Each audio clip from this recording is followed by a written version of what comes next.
Just thought I'd mention a little bit about a couple of messages I had last night. Had a few direct messages on Facebook last night. One from a dairy farmer who was seriously struggling, especially after the last drop of price in milk, which could actually tip him over the edge with his business. You know, and we talk about mental health awareness and we talk about all the charities and great work they do, but why are we in a position as an industry that we've got so many mental health charities?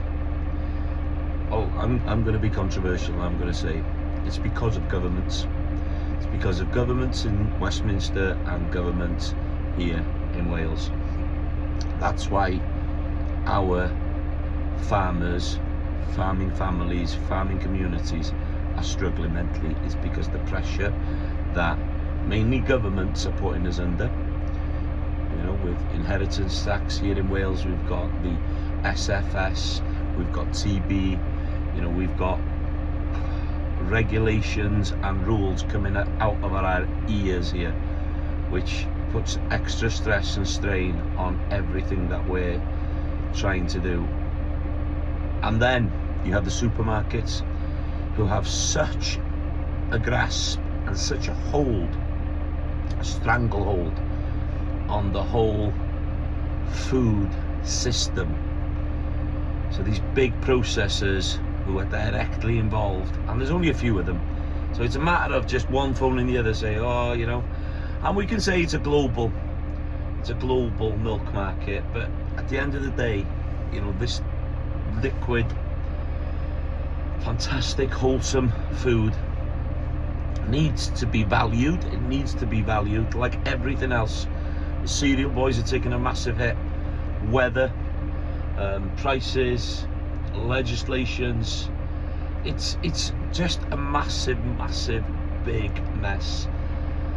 And that's why I think we need change. We need change within policies. We need people within the civil service as well that understands agriculture. We need farming background to these people so they know how we can protect food security in the United Kingdom.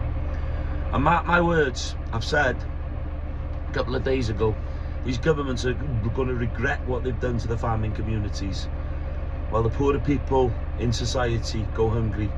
And that's what's happening, and that's what's going to happen. Food banks everywhere. You know, 1/3 of the food we produce goes to landfill. What the hell? And then supermarkets can put bargains and 2 for the price of 1. And then we've got other supermarkets that'll have farm names that have never existed. You're misguided, misrepresenting an industry shipping food from all over the world, which is inferior to what we have to do to produce our food. And then they say, protect yourself from mental health. The only way we can protect ourselves and better mental health is by governments giving us a fair playing field and respecting what we do. 2, for supermarkets to start to understand that if they cut their nose off to spite their face, there'll be nothing coming through them supermarket doors for them to put on shelves, for them to make a fortune. You have to understand that this has to start to be addressed right here, right now. And that's why I've said we need a farming food revolution and build a better Britain on our bellies. And if we gave our youngsters better food, better nutrition, better education on food and how to cook it, it would save billions in the very near future for the NHS. So it'd be a win-win for governments and for supermarkets and for the general public and for the farmers. It's not rocket science. You know, I'm not highly educated.